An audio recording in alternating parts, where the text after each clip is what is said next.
Good day. I'm Dave, your safety guy, and today, for your monthly training, I thought it would be a good idea to go over the company's drug and alcohol program. We all need to know this. Probably once a year we should be going over through this program. People that are very well knowledgeable about this is the people that are most recently hired, because I go entirely through this process we're going to go through today with each and every person that is hired by this company. So today, for the people who haven't gone through this for quite some time, and we have drivers out there that have been with this company for quite an extended period of time, just something we need to brush up on and know what the process is.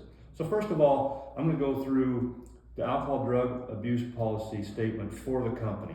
That's this piece of paper right here. You get this when you sign up, and it just goes through what the process is, page by page. It's short, very short policy, and it's something you've probably seen before at other companies if you've driven for other companies. Pretty much the same type of drug and alcohol policy throughout. So it just talks about anything from definitions of certain things, collection, breath, urine, that type of thing. And remember, this drug and alcohol does include alcohol. So if you get in a wreck or anything like that and you have to find a urinalysis place, you will be required to give an alcohol test. So anyway, definitions, marijuana, cocaine, controlled substances, so on and so forth. So that's what this drug and alcohol abuse policy is for.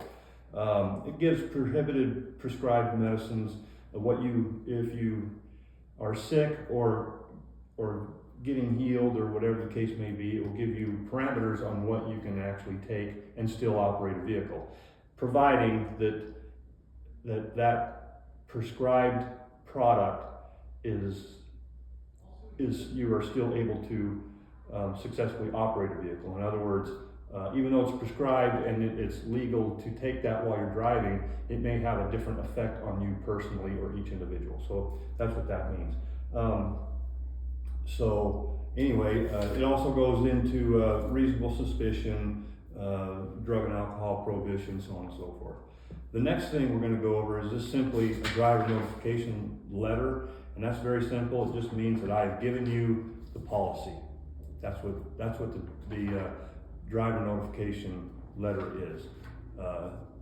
Just like an employee handbook, I get a letter, signature from you saying I gave that to you. It's the same thing right there. The third thing is drug and alcohol program. This is what kind of takes some time. The drug and alcohol program is a program that is run by FMCSA. It's a federal program, and what happens is if you go in for a random perhaps and you get caught, somebody was indulging in some type of a product, whether it's marijuana, cocaine, whatever it is, you get popped for that. It's not total end of your career by any means, but it's something that's not something that's really not in accordance with FMCSA. So you will have to go see what's called a SAP, and that person is a counselor. That counselor will counsel you and find out your degree of reliance on that product, and then you will go through some more counsel classes, and then you will be put on a program. That program will normally last 5 years. Within that 5 years, every month will be different. You may have to go give a sample once a month. You may have to give a sample 3 times a month. And remember, that is on you. That payment will be on you. I think now it's $86 or something like that. So every time you do that, you will have to pay for that yourself. So that program lasts up to about 5 years.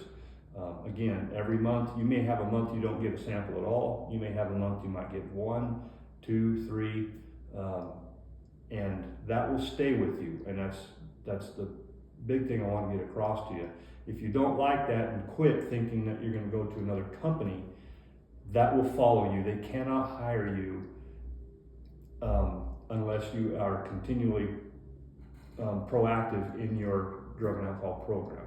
So that's what that is, and it's asking you, when I give you this, this actually right here, the driver application asks you if you are suspended or revoked or anything like that. So there's ample time to go ahead and say, yes, I am on a program, and it happens. The other thing that helps is now we have what's called clearinghouse.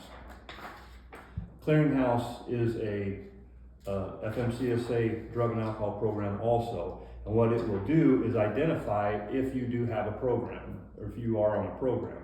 So if you do not admit to us that you are on a program, when I send your clearinghouse in, that you'll have to approve. Once you approve that I can do that, I send it in, and FMCSA will send me the results back. If I don't get results or something gets hung up, that means one of two things. One, that you are not signed up for clearinghouse, which you have to be in order to operate a truck on any highway, freeway, or anything like that, or that there's a problem, and that's where we will find out. It will come back eventually saying that you are on a program. So the whole drug and alcohol program is kind of tightly knitted, and if you unfortunately get into that, it's not the end of your career or anything like that, but it's best to stick with it. Go through the 5 years. I've only seen 5 years, that's why I say that. Go through that 5 years, get it taken care of, and continue on with your career. So that's what that is. And again, the clearinghouse, I have to run a clearinghouse on everybody once a year. So with that, when you sign this thing, you were saying that I can do that every year. If I have to do that for a pre-employment, I have to ask you permission to do that. So it's kind of a redundancy thing, because if I have to ask you permission and you say no, then you can't drive for us anyway. So everybody driving for us right now has already gone through this, or has it was only started in 2020, so you should have signed up with us for that. And everybody here is on clearinghouse. However, we do find a lot of people coming in for jobs that are not. So that's where the drug and alcohol stuff is connected. The driver application gives one section on it. Does give, have you ever been denied a license permit or anything like that? Has it been suspended or revoked? So that would show up on your license, and it will show up on your abstract also. And so that's pretty much about it for that. We do have a pre-employment drug and alcohol statement, and it just simply is, have you ever been tested positive or anything for drug and alcohol? And it's just a yes or no question. So that's something else that a newcomer coming in for a job would have to answer those questions. If you leave this company to pursue, whether it's a family problem, you simply have to leave the company because of a family issue, or if you leave the company because you feel like you get a better job offer somewhere else, when you come back, even if you're only gone for a couple of weeks or anything like that, if you don't have this type of an application, I will do your whole application over again to have a clean DOT record for you. So anyway, just a little hint for you, I would probably go ahead and do that. So with that, we also have the randoms. I just want to go over real quick with you right now. I want to end this up pretty quick.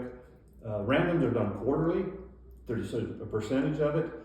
In other words, we collect the amount of people that we have on board. If we have 44 drivers or 40 drivers, it's somewhere around 6 or 7 people that get drawn for a random. And out of that 6 or 7 people, there's another percentage that have to be tested for alcohol. So that's how that works.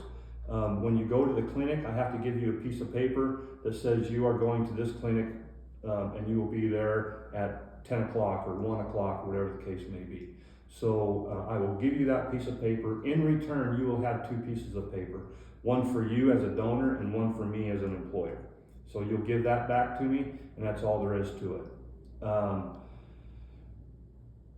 One thing, just the last thing I'll let you know on is you will not know that until the day of that random. In other words, if somebody is telling you, hey, I need to get you in for a random next week, or I need to get you in a random for tomorrow, that is illegal, and that is something that will be taken up with whoever told you that.